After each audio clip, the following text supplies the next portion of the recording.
নেত্রকোনার মদন উপজেলার ফতেপুর ইউনিয়নের পশ্চিম হাসনপুর গ্রামে মগরা নদীতে গোসল করতে নেমে মোহাম্মদ বুরুজ তালুকদার নামের এক বৃদ্ধ নিখোঁজ হয়েছেন।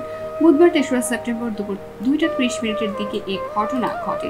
পরিবারের সদস্যরা জানান, প্রতিদিনের মতো বুরুজ তালুকদার বাড়ির পিছনে নদীতে গোসল করতে যান। দীর্ঘ সময় পার হলেও তিনি আর ফিরে আসেননি। পরে স্থানীয়রা নদীর ঘাটে তার কাপড় চোপড় পরে থাকতে দেখেন। পরিবার আরও জানায়, তিনি দীর্ঘদিন ধরে অসুস্থ ছিলেন। ৩বার ব্রেন স্ট্রোক হয়, তার শরীরের ডান পাশ অবশ হয়ে গিয়েছিল, পাশাপাশি কথা বলতেও কষ্ট হতো। ঘটনার পরপরই স্থানীয়দের সহযোগিতা খোঁজাখুঁজি শুরু হলেও তাকে পাওয়া যায়নি। পরে বৃহস্পতিবার ৪ঠা সেপ্টেম্বর সকালে খবর পেয়ে ময়মনসিংহ ফায়ার সার্ভিসের ৪ সদস্যের একটি ডুবুরি দল ঘটনাস্থলে পৌঁছে দলের প্রধান কামরুল হাসানের নেতৃত্বে নদীতে তল্লাশি অভিযান চালায়। কিন্তু প্রবল স্রোতের কারণে নিখোঁজ বৃদ্ধকে খুঁজে পাওয়া সম্ভব হয়নি।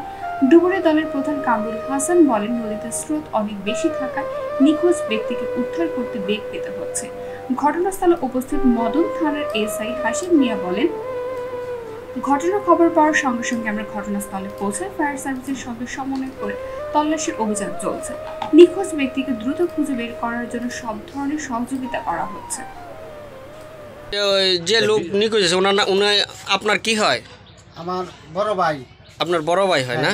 আমি গেলাম বাজারও, হাটে গেলাম, হাটে তো গরু গাছতাম গেছি, কারে দিছি আর মাদিন ফোন দিছে আমার ভাইয়ে বলে আমার ভাইয়ের উদ্দেশ্য নাই। হ্যাঁ, আচ্ছা, যে লোক উনি আপনার কি হয়? স্বামী হয় না? আচ্ছা, উনি কিভাবে ইয়াটা হয়েছে? আমি আজ ৭ বছর ধরে অসুস্থ না?